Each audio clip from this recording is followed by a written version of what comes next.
Selamat malam pemirsa, Anda mungkin sudah melihatnya. Rekaman Valen Pamekasan yang membuat seluruh juri berdiri di panggung Dangdut Akademi 7. Itu bukan sekadar penampilan, itu adalah proklamasi. Tapi, di balik kilauan lampu dan tepuk tangan itu, ada kisah 2 tahun yang disembunyikan. Kisah tentang kegagalan, obsesi latihan, dan tekanan dari kampung halaman yang bisa saja menghancurkannya. Kami akan membongkar 10 babak tak terduga dalam drama kebangkitan Valen. Malam puncak yang mengerikan dan insiden kebocoran. Momen itu, top 8 grup 1. Valen Pamekasan tampil, energi, penghayatan. Semua juri terkesima. Soimah, Dewi Persik, Lesti Kejora, semuanya berdiri. Dalam sejarah ajang bergengsi ini, tepuk tangan berdiri penuh dari panel sekelas ini bukanlah hal yang bisa Anda dapatkan dengan diskon 50%. Ini adalah pengakuan mutlak. Bahkan, sumber kami di belakang panggung, yang kami sebut saja si penjaga kopi, menyatakan ada kebocoran air mata haru dari salah satu kru. Padahal, ternyata dia cuma lupa naruh kopi di gelas dan malah tumpah ke lantai. Tapi dramanya sama. Penampilan Valen malam itu jauh lebih matang, lebih kuat dan lebih berkarakter dari sebelumnya.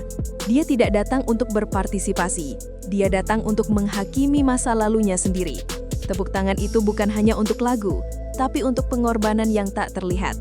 Kami yakin, jika ada CCTV di hati para juri, rekaman malam itu akan menjadi trending nomor 1. 2 tahun di penjara top 18. Sekarang, mari kita bicara tentang hantu. Valen tidak baru. Dia adalah alumni Dangdut Akademi 5 yang gagal. Ya, saya bilang gagal, karena mencapai top 18 bagi seorang performer adalah seperti mendapatkan tiket pesawat tapi ketinggalan pesawatnya 2 menit. Itu menyakitkan. Di DA5, Valen hanya menjadi pemain keyboard yang juga bisa menyanyi. Dia kurang killer insting. 2 tahun menghilang, rumor menyebut Valen bukan hanya berlatih vokal, tapi menjalani hukuman emosional di mana ia berjanji pada dirinya sendiri, tidak akan pernah lagi dieliminasi karena dianggap biasa saja. Mungkin dia harus mencuci piring di rumah, setiap kali dia salah nada. Itu hukuman yang sebenarnya. Kegagalannya di top 18 DA5 bukan akhir. Itu adalah trailer untuk film comeback yang jauh lebih besar. Kami menggarisbawahi, dia kembali bukan untuk iseng, tapi untuk menuntut balas pada dirinya yang lama. Tekanan Madura lebih berat dari mic stand. Pamekasan, Madura. Ini bukan hanya alamat di biodata. Ini adalah sumber tekanan yang besar. Valen berasal dari keluarga sederhana.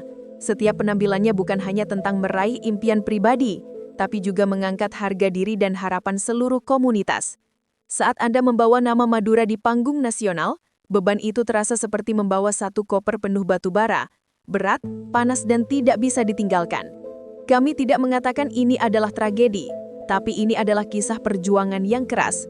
Kami mendengar laporan yang belum terverifikasi bahwa dukungan di Pamekasan sangat fanatik.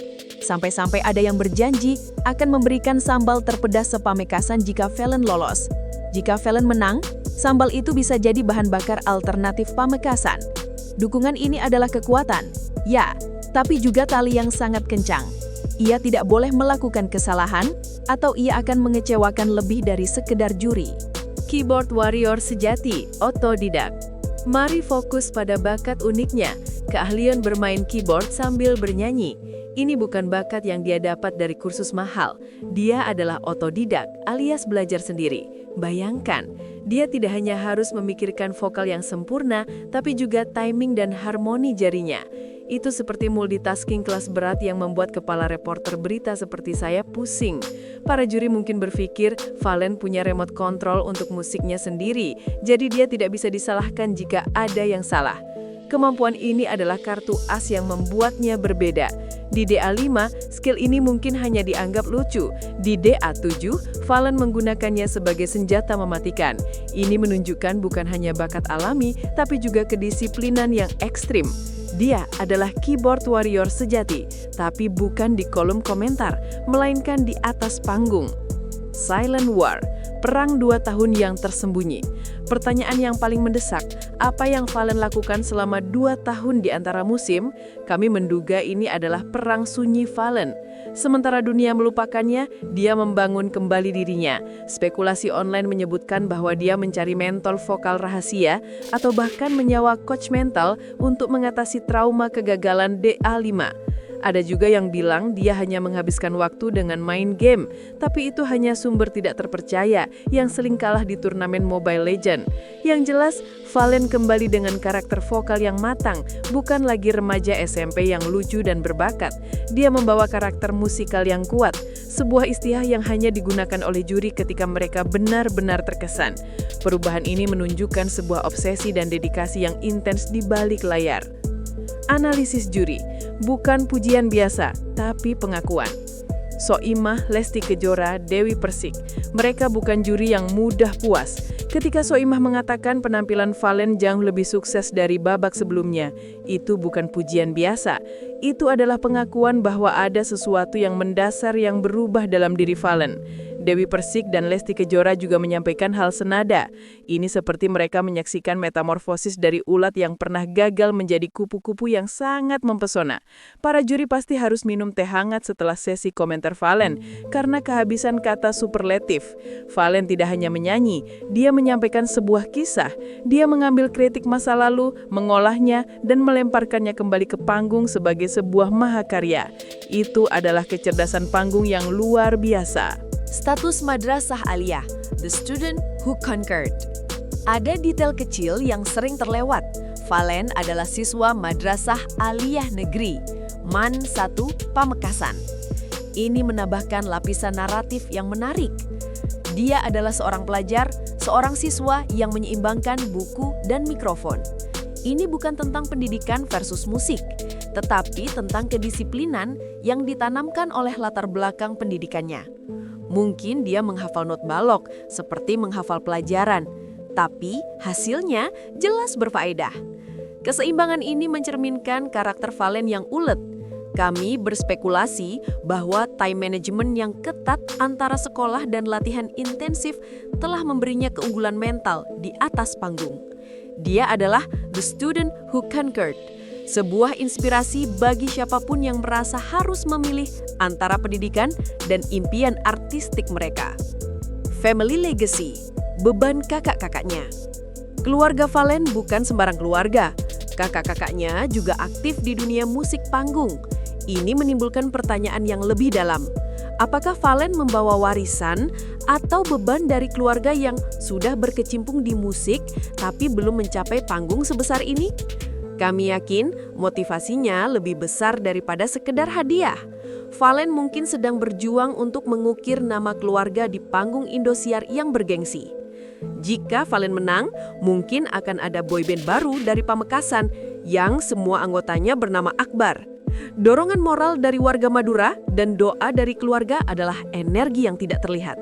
Ini adalah cerita tentang harapan yang dipanggul oleh bahu seorang pemuda, membuktikan bahwa musik adalah urusan darah dan takdir di keluarganya. Fenomena gift dan dukungan digital yang gila. Di ajang sekompetitif ini, bakat saja tidak cukup. Dukungan digital dari penggemar yang diterjemahkan menjadi gift atau food adalah nyawa kedua seorang kontestan. Tim Valen sudah mengingatkan kita, jangan lupa kirim gift sebanyak-banyaknya. Ini adalah sisi lain dari kompetisi, perang e-money. Kami memprediksi bahwa setelah standing ovation penuh ini, dukungan dan gift untuk Valen akan melonjak drastis. Valen tidak perlu belajar matematika lagi. Timnya hanya perlu menghitung jumlah gift yang masuk. Fenomena ini menunjukkan bahwa Valen tidak hanya memenangkan hati juri, dia memenangkan perhatian dompet publik. The final verdict, akankah tekanan merobohkannya? Valen telah menyelesaikan babak neraka. Dia telah membungkam keraguan dan memukau para juri. Namun, kami harus bertanya, setelah penampilan yang begitu sempurna, dapatkah ia mempertahankannya? Tekanan untuk selalu lebih baik dari penampilan terbaiknya bisa menjadi pedang bermata dua yang sangat tajam. Akankah Valen, si anak sederhana dari Pamekasan, mampu mengelola tekanan ekspektasi yang kini melangit?